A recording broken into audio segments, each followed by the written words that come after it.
Takže dobrý deň. Veľmi pekne vás tu vítam na dnešnom webinári o digitálnej rovnováhe alebo tiež sprevádzanie detí svetom digitálnych technológií. Dnešný webinár bude viesť Michal Božík. Je to psychológ na Výskumnom ústave detskej psychológie a patopsychológie, sa zaoberá výskumom vzťahov medzi videohrami a vzdelávaním a tiež psychologickými aspektami hrania videohier.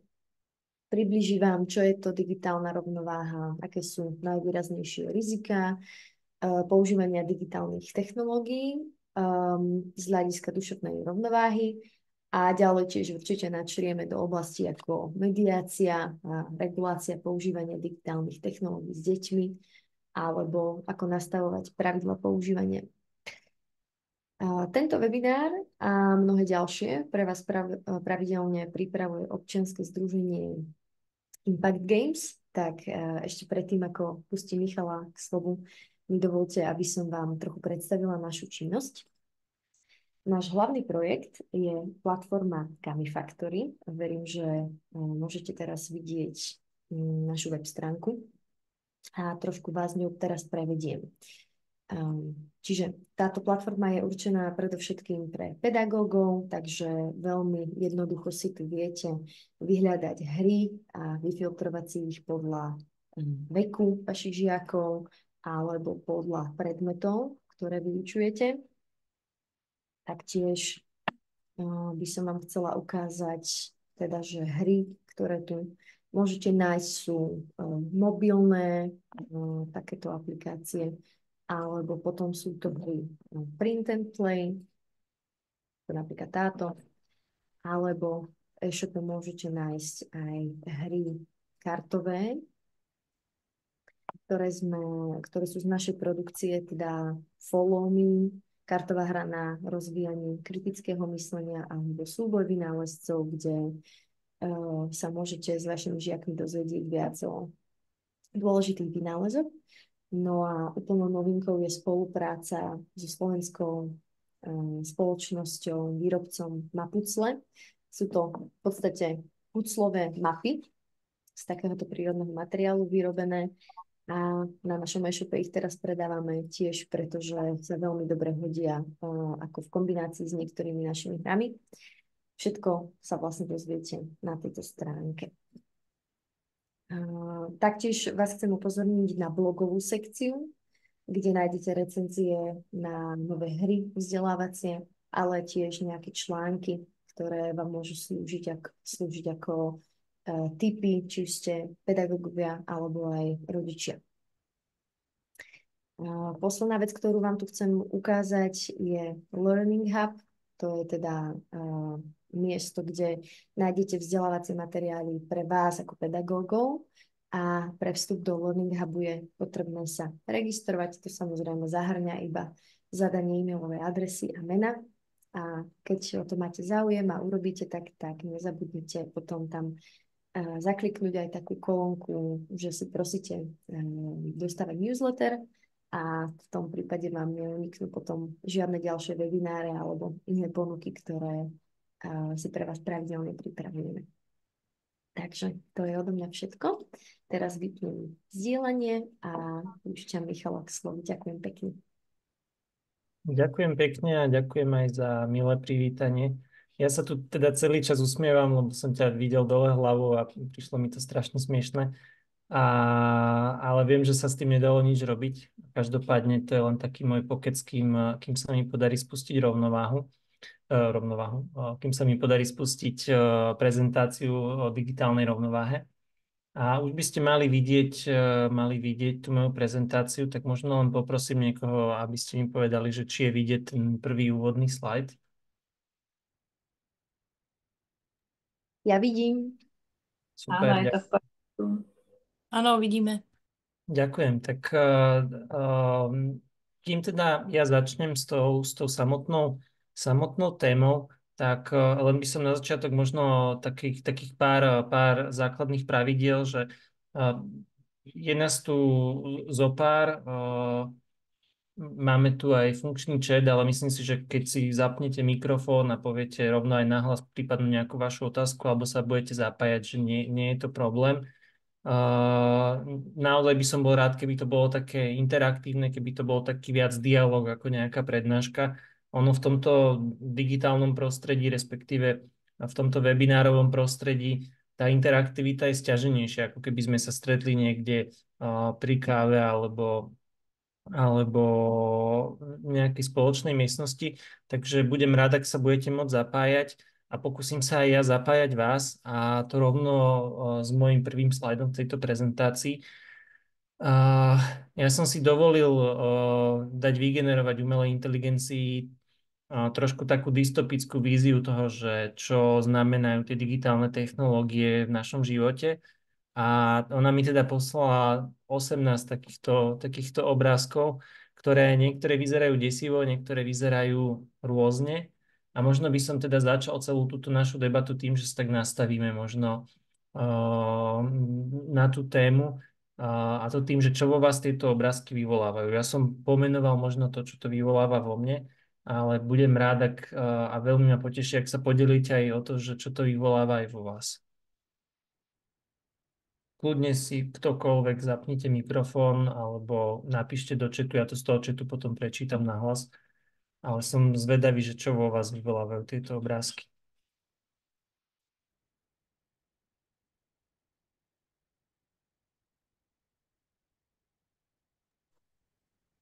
Ak môžem, tak pre mňa je to také trošku desivé ako zo sci-fi filmu, čoho by som sa nechcela dožiť. Takže asi tak. Ďakujem.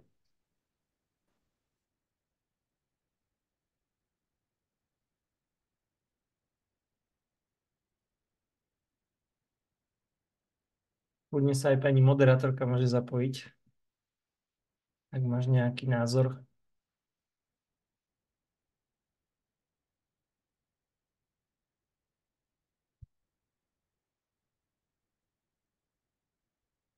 Ja už si nepamätám teda presne ten príkaz, ktorý som zadal pri tom generovaní tých obrázkov, ale bolo to niečo s tým, že deti obklopené digitálnymi technológiami alebo deti ponorené hlboko do digitálnych technológií, že nebol to úplne 100% dystopický príkaz.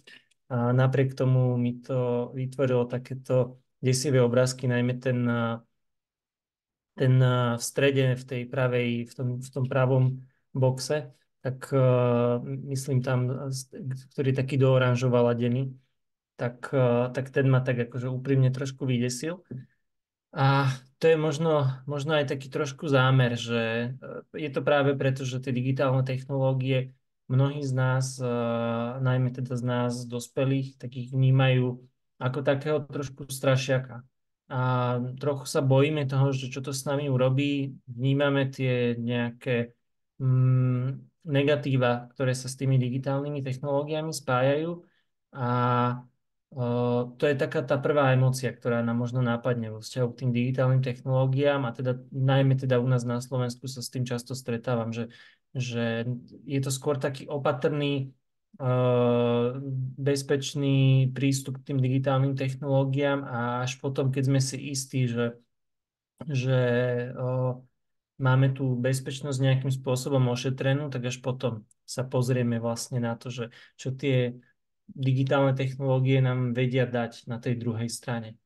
A preto ja aj tie moje jednotlivé, či už prezentácie, alebo prednášky, alebo webináre, alebo akokoľvek nazveme, tak sa snažím ladiť tak, že najprv sa pozriem na tie rizika, najprv sa pozriem na tie problematické oblasti, aby som možno trošku adresoval tie obavy, ale zároveň ich aj rozptýlil. A potom neskôr sa snažím dostať aj k tým benefitom, aj k tomu, čo tie digitálne technológie vedia priniesť. A bude to veľmi podobné aj dnes.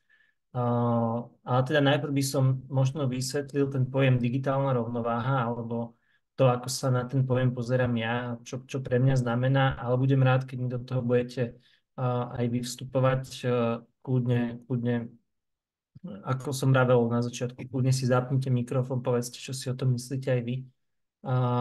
Pre mňa digitálna rovnováha znamená prvom rade takéto zdravé a vyvážené používanie digitálnych technológií. To, čo znamená zdravé a vyvážené používanie digitálnych technológií, o tom budem rozprávať vlastne celú túto nejakú hodinku, alebo necelú hodinku. A pre mňa sa to úzko viaže s nejakými technologickými návykmi. Vy teraz vidíte na obrazovke iba tú prezentáciu a teda nejaký výsek mňa, ale čo nevidíte je, že mám vedľa seba položený mobilný telefón.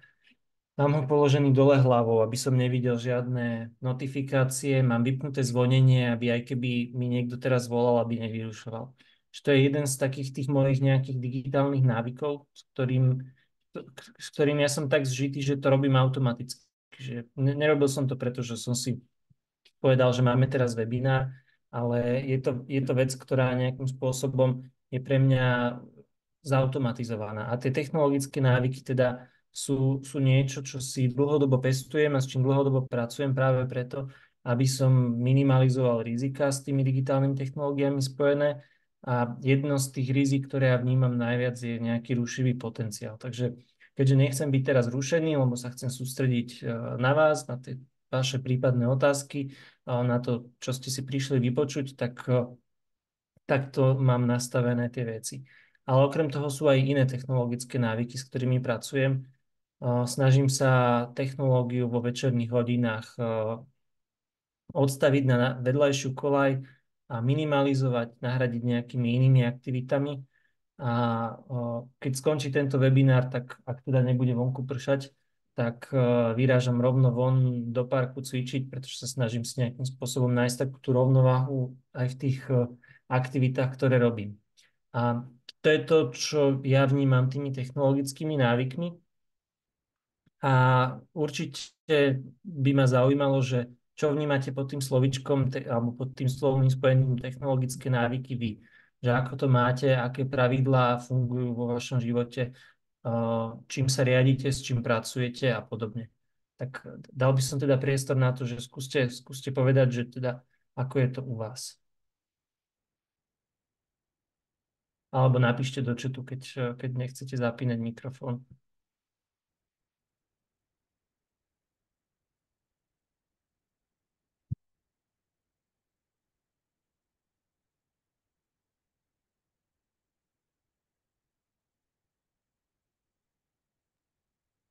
Ak môžem, tak ja by som povedala takú skúsenosť od nás z domu, že my vlastne tie technológie tým deťom musíme brať a zamykať notebooky a mobily, pretože aj keď sa dohodneme na nejakom časovom limite, tak sami od seba neprídu.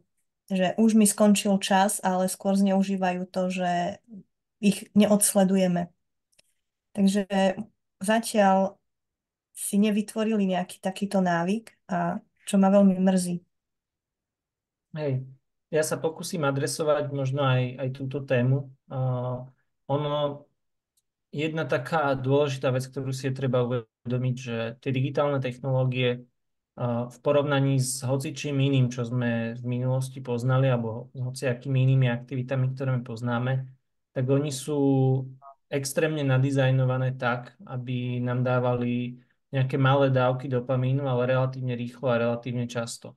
A ten detský mozog je tak plastický ešte v tom období vývinu, že pre nich to lákadlo je takmer neodolateľné. Čiže vidíme to aj sami na sebe, že aj ten náš dospelácky mozog, ktorý už teda ten svoj vývin, nehovorím, že má uzavretý, lebo mozog sa vyvíja celý život, ale ktorý je oveľa menej plastický ako ten detský, tak tiež má častokrát problém odolať tým lákadlám. Určite si viete predstaviť situáciu, kedy ste sa zabudli pri mobilnom telefóne, lebo ste sa chceli len niečo pozrieť treba na sociálnej siete, tí, ktorí používate sociálne siete, alebo ste sa zabudli pre nejakej inej aktivite a zrazu ten čas nejakým spôsobom utekol, tak tým deťom sa toto deje a deje sa to v nejakej znásobenej rovine. Deje sa to o to viacej, o čo menej majú ako keby vybudované nejaké tie mechanizmy, ktoré im pomáhajú toto zvládať. A preto toto je pre mňa asi tá najpodstatnejšia téma, že ako ich viesť a prečo ich viesť k tomu, aby si tie návyky budovali v sebe.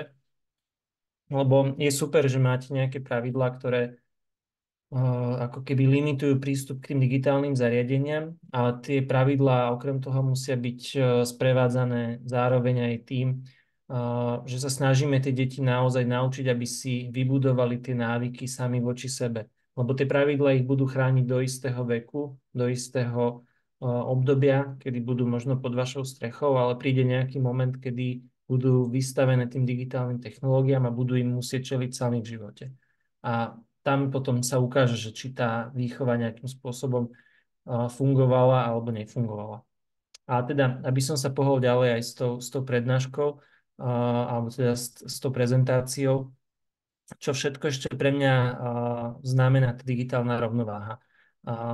Nie je to len o tej časovej rovnováhe. Ja som teraz hovoril o tom obmedzovaní času, ale nie je to len o tom čase. Ten čas je jedna z nejakých premenných, ktoré nejakým spôsobom vplývajú na to, že či to používanie digitálnych technológií bude alebo nebude problém. Pre mňa tá digitálna rovnováha predstavuje aj rovnováhu v rámci jednotlivých aktivít, ktoré mám v živote. Čiže ja si zámerne budujem vo svojom živote zóny bez digitálnych technológií, či už časové alebo priestorové. Jednou z takou možno neočakávanou zónou, ktorú ja mám vybudovanú bez digitálnych technológií, tak to je, keď cestujem MHD, tak ja vtedy si vyberám zásadne len buď knižku alebo časopis a čítam si, či už v električke alebo v autobuse v meste, ale ten telefon sa snažím udržať vo vrecku, respektíve keď ho nejakým spôsobom používam, tak len pretože si púšťam nejakú hudbu do pozadia, aby som mal ako keby takú trošku izolačnú vrstvu od toho diania okolo a mohol sa sústrediť na to čítanie. Každý z nás si buduje tie zóny nejakým spôsobom odlišné alebo inak, ako mu vyhovujú v tom jeho živote, ale ja musím povedať sám za seba, že pre mňa je to dosť dôležitá vec, ktorú vo svojom živote určite chcem mať. A vo vzťahu k dnešným deťom je dôležité povedať to, že tie deti takéto zóny prirodzene nezažili. Že my ako dospelí, ktorí sme sa do toho sveta digitálnych technológií dostali, respektíve zažili sme aj svet bez tých digitálnych technológií versus deti, ktoré sú narodené povedzme po roku 2000, tak ako keby je tam veľký rozdiel v tom, že tie deti po tom roku 2000 vlastne nepoznajú, ako vyzeral svet bez digitálnych technológií, bez internetu, bez smartfónov a podobne. A tým pádom, aby mali vôbec možnosť si zažiť takúto zónu, tak je potrebné im ju ukázať, vybudovať.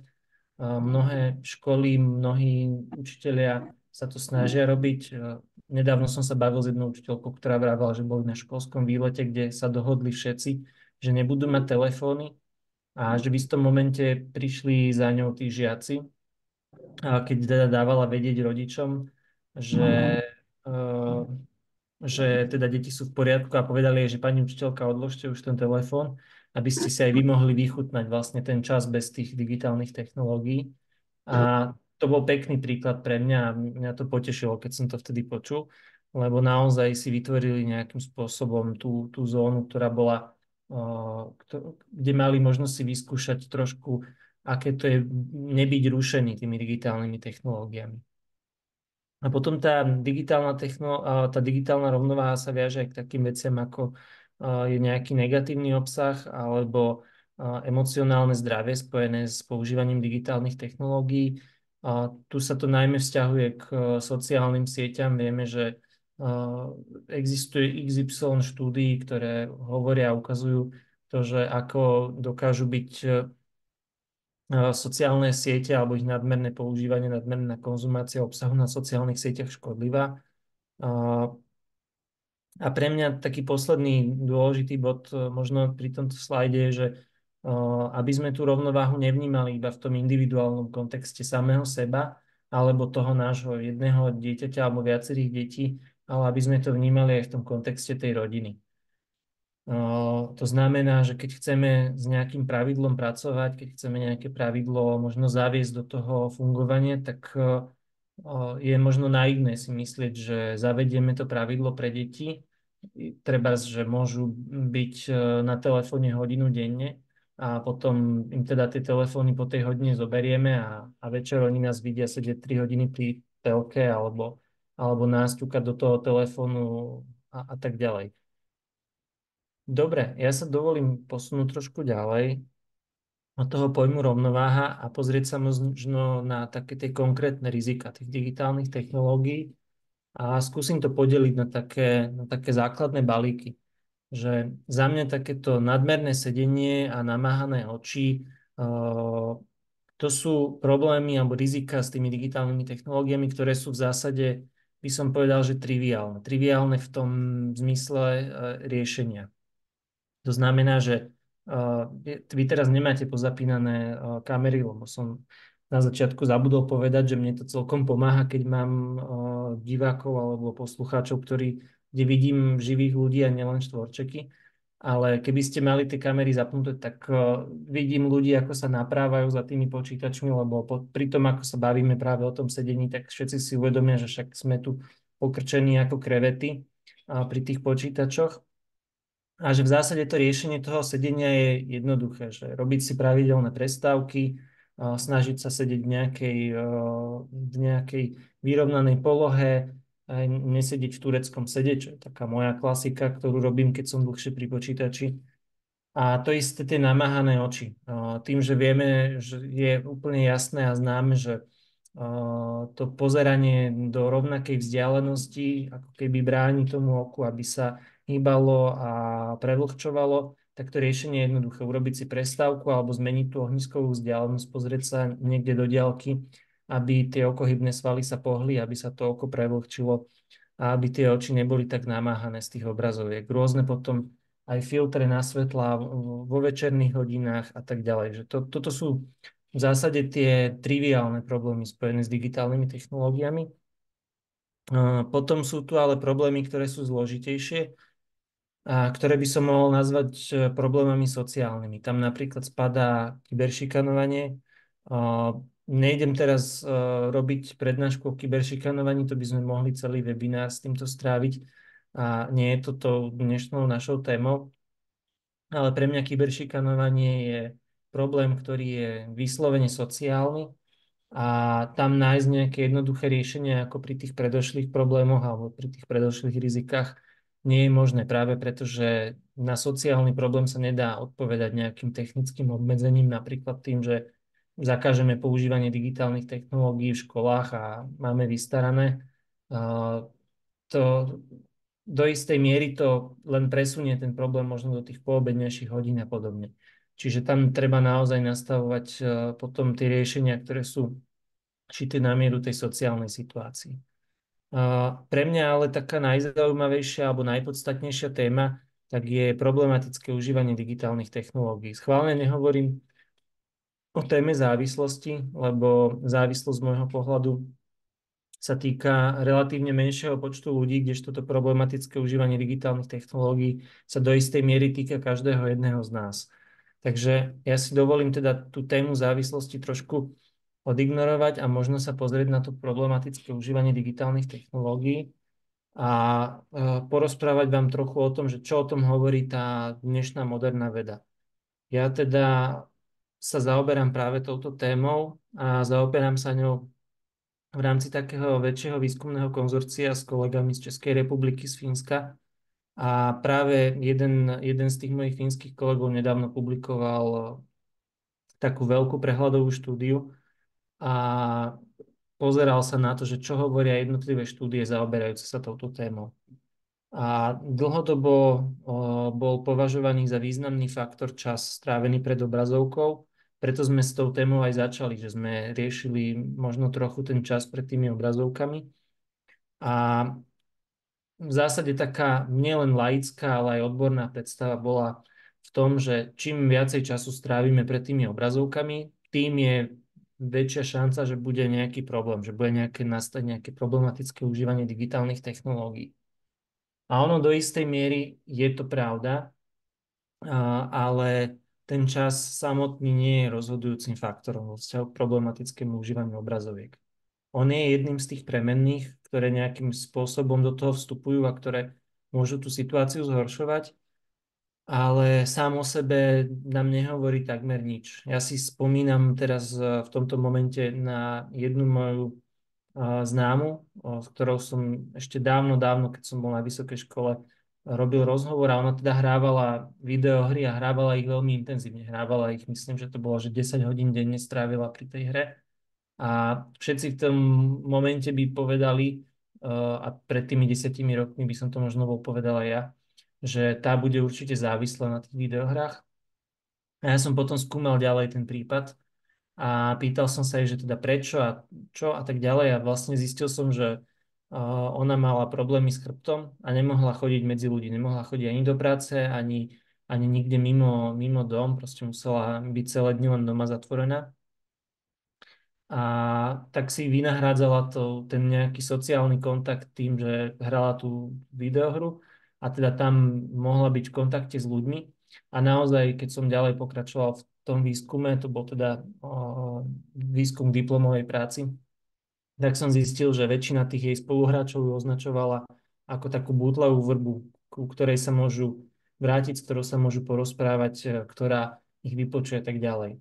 A ja som potom tento prípad, keďže ma zaujímal osobitne, odsledoval o pár rokov neskôr a vtedy už teda ten problém s chrbtom vymizol a vymizlo aj to z nášho pohľadu asi nadmerné používanie v tomto prípade tých videohier.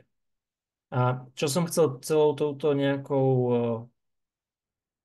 anekdotou možno povedať je, že ten čas je jedným z tých vodítok a tie naše opatrenia, ktoré robíme my ako rodičia alebo my ako dospelí vo vzťahu k deťom, tak my nastavíme nejaké pravidlo a ono môže byť efektívne pri znižovaní času, že my nastavíme ten čas, že bude hodina denne, nie 3 hodiny denne a my reálne stiahneme ten čas z tých 3 hodín na tú 1 hodinu, ale ak tam máme prítomné nejaké symptómy toho problematického užívania, tak tie sa neznížia.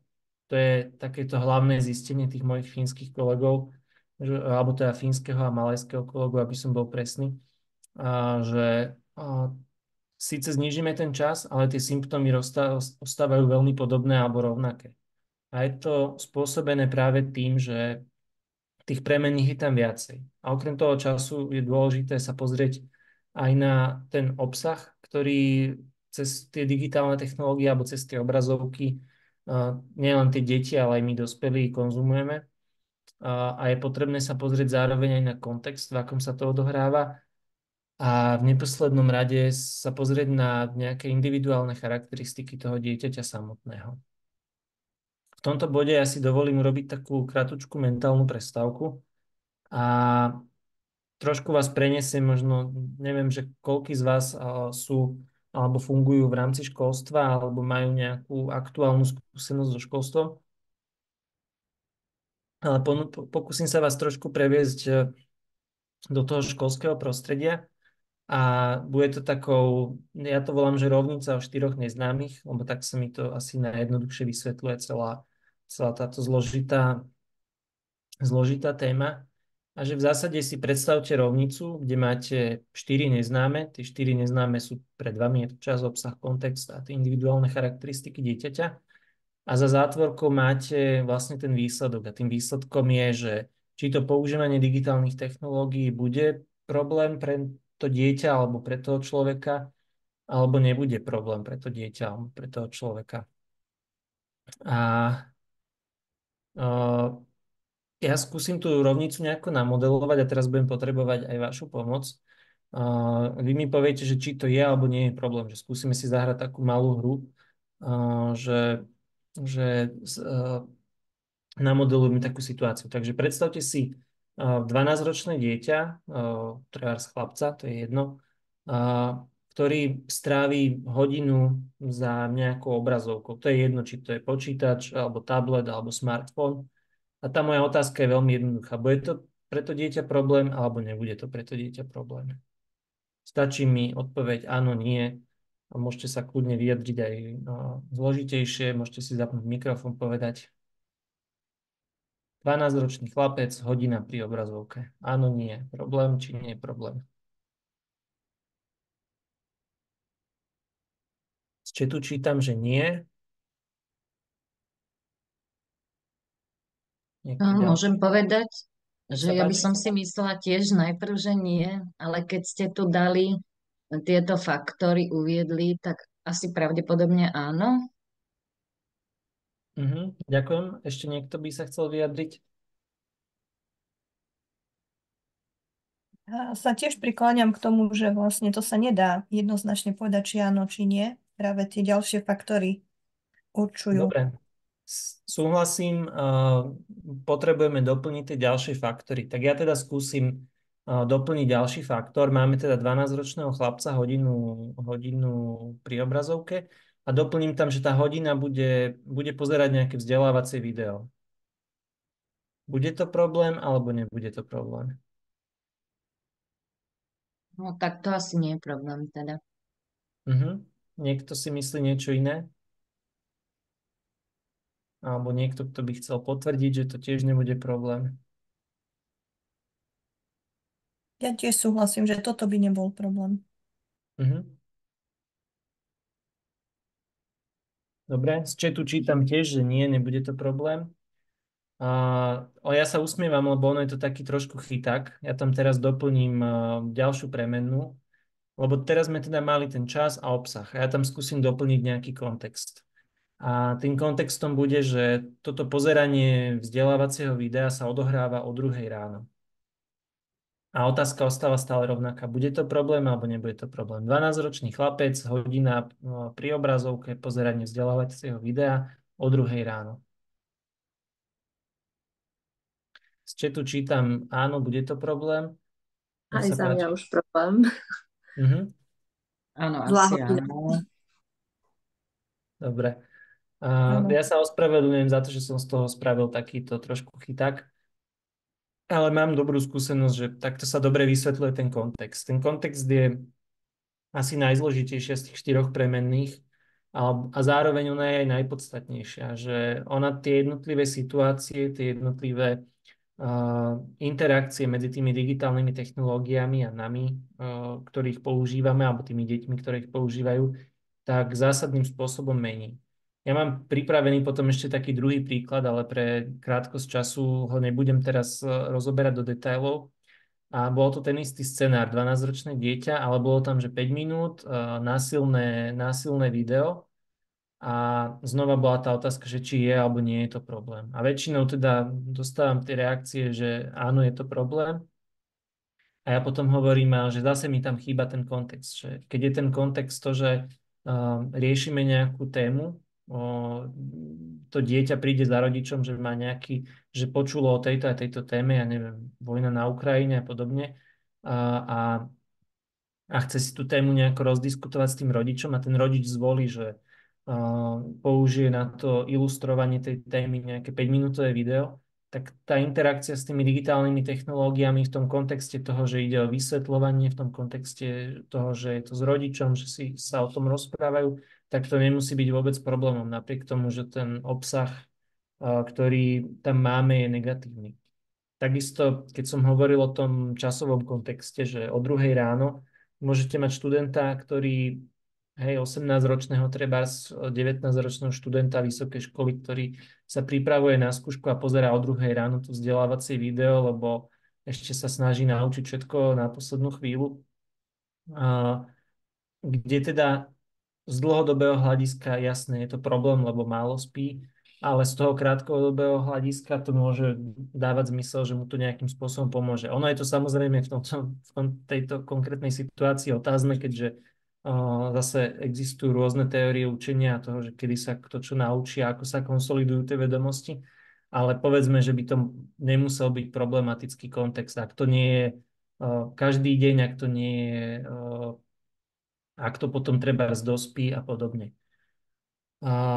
Čo som tým celým chcel povedať je, že ten kontext je veľmi výrazný a veľmi dôležitý pri tomto. A keď mne prichádzajú také nejaké, poviem to tak, že novinárske otázky, že koľko času by mali deti stráviť pred obrazovkami, tak ja im práve odpovedám vždy touto rovnicou, že ono ťažko povedať, lebo sú deti a sú deti. A ten čas samotný nám nehovorí nič, pokiaľ nepoznáme ten obsah, pokiaľ nepoznáme ten kontext. Ešte by som sa možno zastavil pri tých individuálnych charakteristikách, lebo my sme tam zatiaľ použili iba tú charakteristiku veku dieťaťa, ale do toho vstupuje XY ďalších nejakých premenných, ktoré môžu zmeniť zase tú celú situáciu. Či už je to osobnosť toho dieťaťa, hej, môžu to byť nejaké záujmy toho dieťaťa. Ja mám 6, teda vlastne teraz už pomaly 7-ročného synovca, ktorý je strašný fanúšik poľnohospodárskej techniky, lebo vyrastá na takej, povedzme, že farme s koňmi a tak ďalej. A preňho akože videohry sú atraktívne, ale tie, ktoré riešia v nejakej farmy, že on sa rád vozí na kombajne vo videohre, ale také hry, ktoré bavia mňa, tak tie sú pre ňoho úplný vzduch, ktorého úplne nezaujíma vôbec. Je to pre ňoho neatraktívne práve preto, že to nesedí k tej jeho osobnosti. Ale potom sú tam také premenné ako treba citlivosť, tá je u každého z nás rozdielna. Pre niekoho to 5-minútové video, násilné video nemusí byť problém, pretože to zvláda pozrieť a fakt to nemusí byť vôbec len o tom jeho veku. A pre niekoho to 5-minútové video, aj keď je dospelý, tak môže byť seriózny problém a tým pádom by ho pozerať nemal. Hej. Ja som sám o sebe nedávno zistil, že fakt asi nie som úplne fanúšik hororov a tým pádom ich pozerať nebudem. Aj keď pre drvivú väčšinu populácie to nie je problém pozerať horory. A potom sú tam ďalšie nejaké individuálne charakteristiky. Rodina od rodiny sa môže líšiť v tom, že či už v rámci celej tej výchovy alebo toho, ako nejako fungujú spoločne, v tom, že čo je priateľné, čo nie je priateľné, čo je alebo nebude problém. Takisto aj tá spoločenská situácia. No keby ste riešili to, poviem to video z tej vojny na Ukrajine a budete mať v triede dieťa, ktoré si tým peklom možno muselo prejsť, tak to môže viesť k nejakej retraumatizácii. A vtedy to, čo by malo ten edukatívny rozmer pre väčšinu triedy, tak pre to jedno dieťa môže byť seriózny problém. Tak to len, aby som možno išiel tak trošku do hĺbky celej tej rovnice, lebo tá rovnica vyzerá v zásade jednoducho. Máte tam 4 premenné a za zatvorkou teda nejaké možné výsledky, ale aby sa dalo na tú otázku toho, že ako s tými digitálnymi technológiami fungovať, odpovedať, tak tá odpoveď je o dosť komplikovanejšia. V tomto bode zase sa na sekundu zastavím a skúsim sa opýtať, že či teda sú k tomuto nejaké otázky, lebo toto je pre mňa taký ten najzásadnejší bod možno celej tej prezentácie, tak by som bol rád, keby bol úplne že čo najviac a najlepšie pochopený a keď nie, tak potom skúsim sa pohnúť ďalej.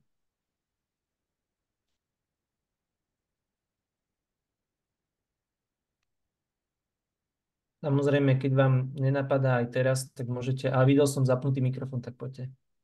Ja by som sa len chcela tak spýtať, či už máme tak nejak orientačne, že na vek, že koľko by mali stráviť s takým rozumným obsahom detí podľa veku.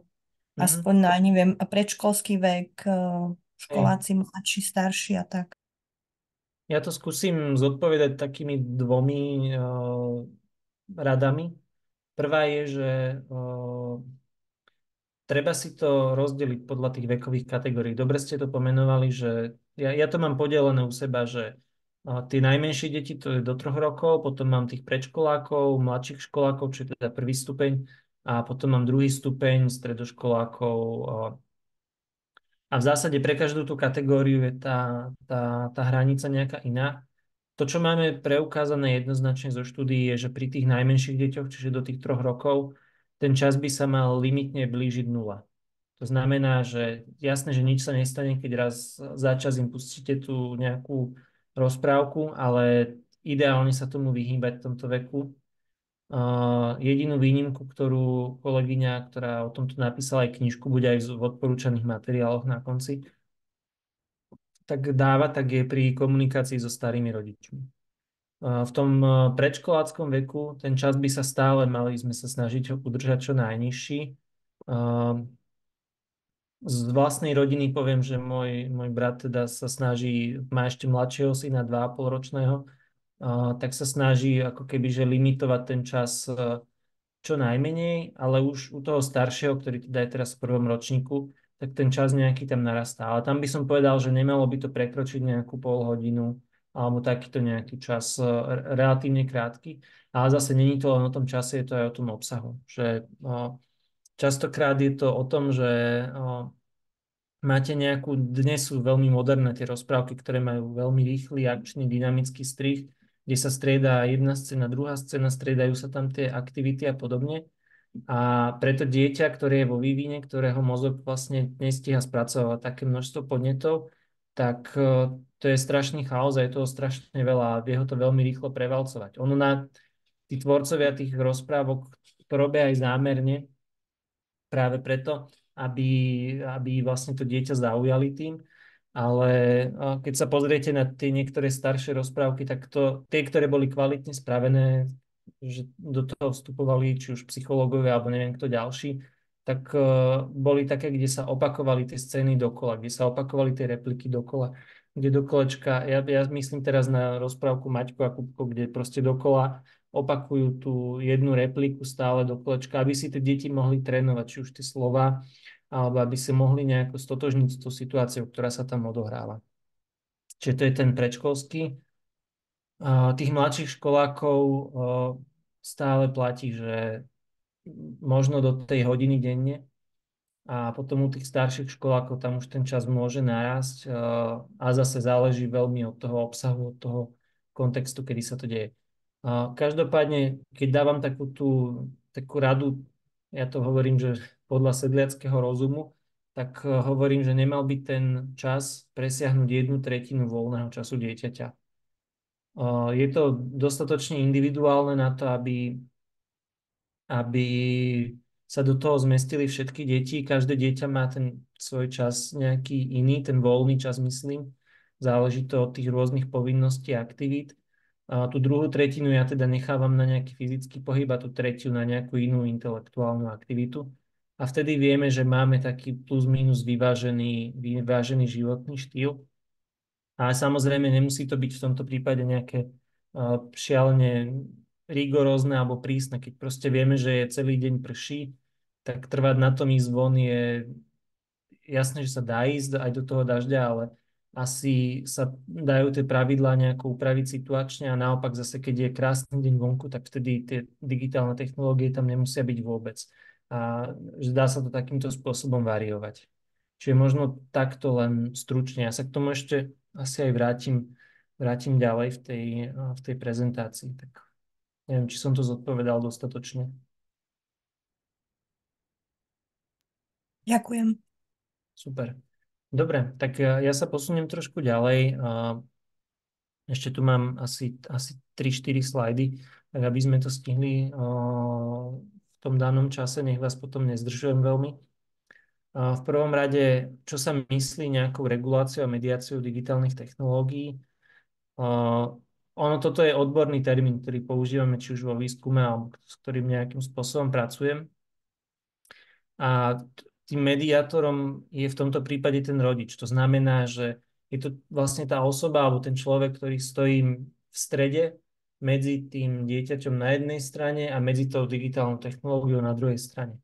A teda ten rodič alebo ten učiteľ, ak sa bavíme o škole, tak je ten, kto nastavuje nejakým spôsobom tie pravidlá, kedy a za akých okolností a ako s tými digitálnymi technológiami to dieťa interaguje. A vlastne existujú dva také veľké balíky týchto opatrení, aktívna a reštriktívna mediácia. S tým, že obidva tie balíky majú svoje miesto vo výchove. Tá aktívna mediácia sú skôr také techniky,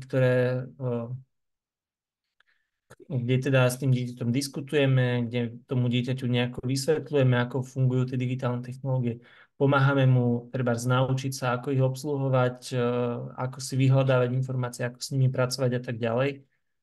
Častokrát do tohoto balíku spadá aj nejaká participácia pri tom procese používania. To znamená, že spolu s tým dieťaťom tie technológie používame, alebo keď sa hráme nejakú hru, hráme sa ju spoločne a podobne. A v tomto balíku teda, alebo pri týchto opatreniach ten rodič alebo učiteľ vystupuje ako pozitívny model, alebo ako možno nejaký príklad pre to dieťa. Potom máme ten druhý balík, ktorý sa volá reštriktívna mediácia. A tam spadajú také tie viacej regulatívne prvky typu rôznych obmedzení, nejakých technických reštrikcií. Ja si z môjho detstva pamätám, že technická reštrikcia bol zobratý zdrojový kábel z počítaču, aby sa teda nedal zapnúť ten počítač. A v dnešnej dobe to môže byť treba vypnutý modem, alebo to môže byť nejaký family link, kde je teda nastavený nejaký čas alebo nejaké obmedzenie obsahové a podobne. A potom sú to rôzne monitorovacie a filtrovacie praktiky a tak ďalej. Čo treba povedať je, že tieto dva prístupy nie sú navzájom nejakými opozitami voči sebe. Oni nie sú, že na jednej strane máte reštriktívnu mediáciu, na druhej strane aktívnu mediáciu. Sú to dva paralelné javy alebo dva paralelné balíky, kde môžete mať na jednej strane nízku aktívnu a nízku reštriktívnu mediáciu, na druhej strane vysokú aktívnu, vysokú reštriktívnu mediáciu. A vlastne z nich vám môžu vznikať jednotlivé balíky tých opatrení, ktoré fungujú. Čo vieme na základe tej nejakej modernej vedy, tak je to, že tá reštriktívna mediácia oveľa viacej funguje u tých menších detí a naopak u tých starších detí začína narážať na nejaké mantinely a dokonca u tých tínedžerov, ak je prehnaná tá reštriktívna mediácia, tak môže byť kontraproduktívna. To znamená, že príjmeme viacej opatrení nejakých reštriktívnych a to problematické používanie sa nám zhorší, pretože to dieťa bude hľadať spôsoby, ako tie pravidlá obchádzať. Čiže tá krivka tej reštriktívnej mediácii by mala byť taká, že máme relatívne vysokú reštriktívnu mediáciu v tom mladšom veku a postupne nám klesá. Naopak pri tej aktívnej mediácii tá asi nemá úplne zmysel filozoficky sa baviť s 1,5-ročným, 2-ročným dieťaťom o tom, aký je zmysel pravidiel a prečo sú dôležité pre náš život. Niektoré dieťa to môže samozrejme zvládnuť, ale väčšinou si to nechávame až pre tie staršie deti. Čiže tá aktívna mediácia by mala byť, nehovorím, že nízka, ona by mala byť na nejakej úrovni, ale mala by postupne preberať rolu tej reštriktívnej mediácie a možno trošku viacej ísť do popredia v tom staršom veku. Ale celé to vlastne smeruje k tomu, že sa snažíme viesť k tomu tie deti, aby si nejakým spôsobom nastavovali vlastné pravidlá. Lebo ono neexistuje nejaký univerzálny set pravidiel a v tomto existuje tá individualita tých škôl, ale aj detí. Ale vždy je to teda ten mix toho aktívneho, reštriktívneho prístupu. Ale v nejakom bode tie deti sa dostanú do veku, kedy budú potrebovať vlastné pravidlá, aby keď, tak povediac, keď ich vypustíme do tej voľnej prírody, keď už budú fungovať samostatne, aby si vedeli same nastaviť tie hranice, aby rozumeli tomu, prečo tie hranice potrebujú. Práve preto, aby rozumeli tým lákadlám tých digitálnych technológií. A teda, čo mne vychádza z toho, alebo čo mi príde ako taká dobrá prax, tak v prvom rade to, že tie pravidlá nastavujeme spolu s deťmi, keď tie deti nemajú možnosť sa zapojiť do toho procesu, keď tie deti nemajú možnosť vyjadriť nejakým spôsobom ten svoj názor. To neznamená, že ten názor musí tie pravidlá nejakým spôsobom zmeniť, ale musí byť vypočutý. Tak vtedy sa im oveľa ťažšie stotožňuje s tými pravidlami, vtedy oveľa ťažšie sa im chápe aj ten zmysel tých pravidiel a funguje s nimi. Toto je možno takým skorej smerom aj k školám, ale platí to asi aj v tých rodinách, že je potrebná aj pravidelná reevaluácia alebo také nejaké znovu nastavovanie tých pravidel a hľadanie toho, že či ten model funguje. Ja tam mám napísané, že minimálne raz za rok, alebo pol roka, ale keď si predstavím to, že keď prišiel pred tými 4 rokmi COVID, tak sme sa potrebovali zariadiť zo dňa na deň. V zásade na druhý deň sme potrebovali úplne nové pravidlá. Ja viem, že taká extrémna situácia nemusí prichádzať každý deň, ale treba myslieť na to, že aj tie deti zrejú nejakým spôsobom nielen po tej fyzickej, ale aj tej psychickej stránke. A to, čo platí dnes, tak o týždeň už môže byť úplne zbytočné, respektíve nefunkčné práve preto, že to dieťa proste dozrelo a, a naozaj je potrebné tie pravidla nejako upraviť. Čiže tá diskusia o tých digitálnych technológiách by mala byť pravidelnejšie. Vidím tú otázku v čete, hneď sa k nej vrátim. Hneď sa k tomu vyjadrím. Len teda dopoviem toto ešte, čo hovorím. Existujú zároveň aj nejaké témy, ktorým sa my tak trošku možno aj podvedome vyhýbame. Častokrát sa mi to deje, keď ma zavolajú robiť nejakú prevenciu do školy. Zavolajú ma na tému buď videohier alebo sociálnych sietí, ako vo vzťahu k tým digitálnym technológiám.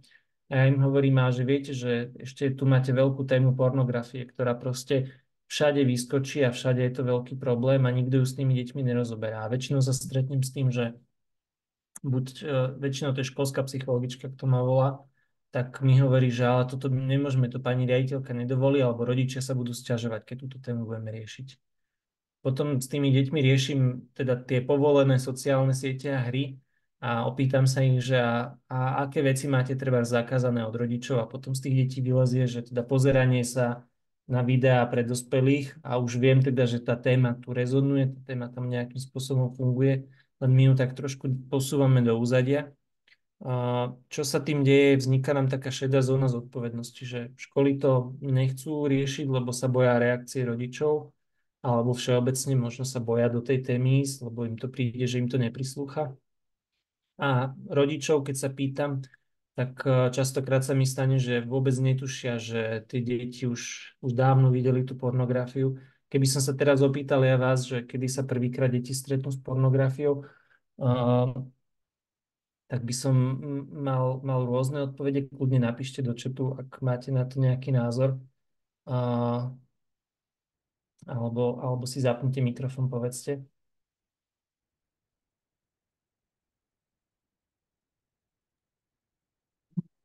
Že ja som už bola asi, neviem, či u vás, ale u koho si na takéto prednáške, tak myslím, že ste spomínali nejaký 3., 4. ročník základnej školy. Je to 3., 4. ročník, je ten najbežnejší čas, ale tá najsprávnejšia odpoveď na to je, že najneskôr pár dní potom, alebo týždňov, maximálne týždňov potom, ako dostanú svoje prvé vlastné zariadenie. Že to je ten najneskorší bod. Čiže keď tomu dieťaťu dáte v prvom ročníku ten vlastný smartfón s prístupom na internet, tak vám garantujem, že proste do pár týždňov tú pornografiu uvidí. Takže to je taká najpresnejšia odpoveď. Lebo my tým dávame deťom takú vstupenku do sveta dospelých. A to, ja tým nechcem ani strašiť, ani nič naznačovať, len to, že je toto veľká téma a my máme ako spoločnosť a hlavne teda ako slovenská spoločnosť takú tendenciu trošku ignorovať. K tej otázke z chatu, prečo je monitorovanie a filtrovanie neefektívne, najmä preto, že to veľmi vie nabúrať dôveru dieťaťa voči rodičovi. V istom veku, väčšinou sú to teda typu pubertiaci alebo tí tínedžeri, tak už narazíme na to, že to monitorovanie, ak je príliš prehnané, tak tomu dieťaťu to vadí, vníma to ako zasahovanie do nejakého svojho súkromia, do svojej autonómie a vie to veľmi nabúravať tú dôveru toho dieťaťa a preto ho veľmi neodporúčam. U tých menších detí to ešte vie fungovať, ale aj tak by som s tým fungoval opatrne. A filtrovanie je neefektívne, pretože tie filtre akokoľvek sa my snažíme treba tú tému pornografie obmedziť alebo nejakým spôsobom tie deti pred tým ochrániť, tak ona na nich vyskočí niekde. A to je úplne jedno, že kde. Či to bude ako reklama na nejakej stránke, kde si dieťa chcelo pozrieť niečo absolútne nesúvisiace s pornografiou, alebo či mu to ukáže ten spolužiak toho dieťaťa, ale proste na ňo to vyskočí. A preto pre mňa není ani tak cieľom zabrániť tomu, aby to dieťa sa nestretlo s tým negatívnym obsahom, ako to naučiť ho, aby prišlo za tým rodičom, keď sa s tým stretne, aby malo tú odvahu s tým rodičom sa o tom baviť, diskutovať, aby sa nehambilo, nebálo tú tému otvoriť. Keď sa ma pýtajú niekedy, že kedy dať dieťaťu ten prvý smartfón. A počul som na to takú veľmi dobrú odpoveď práve na prednáške o pornografii, kde to kolegyňa pomenovala tak, že vtedy, keď ste pripravení na to, že to dieťa sa stretne so všetkým, čo na tom internete je. A to je diametrálne odlišná odpoveď ako to, že v 3. ročníku to robí väčšina rodičov. Tak možno preto to filtrovanie je z môjho pohľadu neefektívne. Lepšie je to dieťa pripraviť na to, s čím sa v tom digitálnom svete stretne a vysvetliť mu, že takto tá realita teda či už medziľudských vzťahov alebo tých partnerských vzťahov nevyzerá. Ja by som si dovolil ešte na záver, tu mám pár takých bodov, niektoré som už adresoval. Ja som preskočil jeden slajd, kde boli jednotliví aktéri, ktorí by mali byť prítomní pri nastavovaní pravidel, ale v zásade pre mňa najpodstatnejšie je, že aby boli v tej debate zahrnuté aj tie deti. A teda v tej debate by mali byť všetci zúčastnení. Ak ste učiteľ, tak by tam do tej debaty o nastavovaní pravidel mali byť zahrnutí aj rodičia, aj deti. Ak ste rodič, tak tiež by ste mali mať túto tému vydiskutovanú aj s tým učiteľom v tej škole, lebo dieťa tam trávi polovicu tých svojich bežných pracovných dní a tým pádom by ste mali minimálne poznať, že aké pravidlá v tej škole majú vo vzťahu k digitálnym technológiám.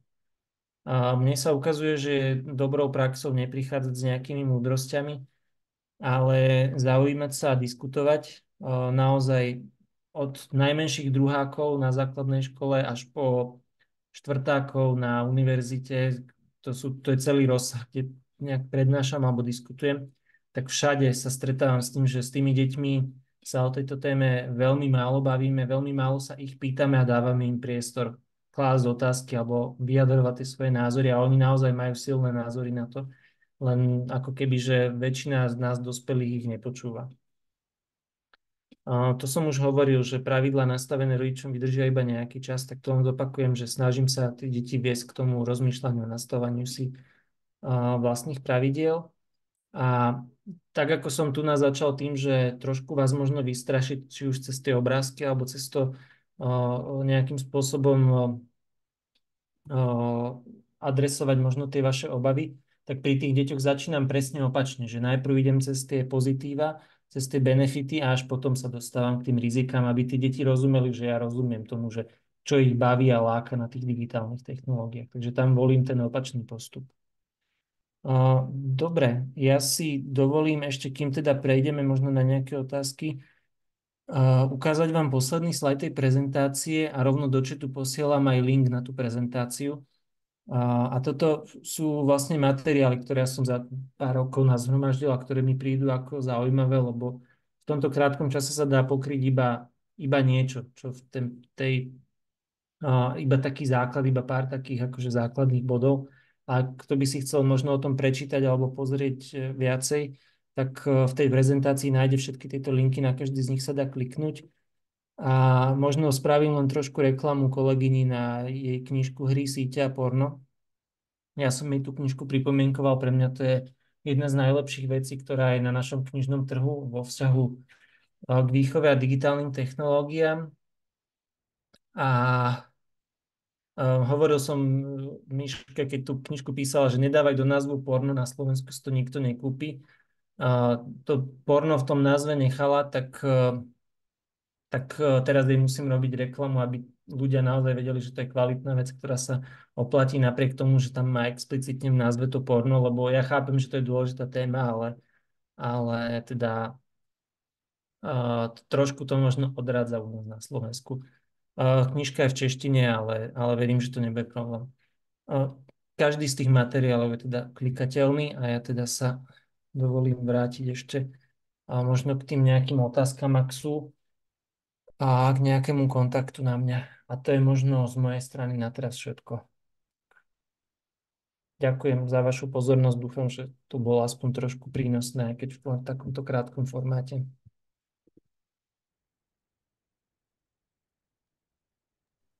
Ďakujeme ti, Michal. Ďakujem veľmi pekne. Ďakujeme, dovidenia. Dovidenia.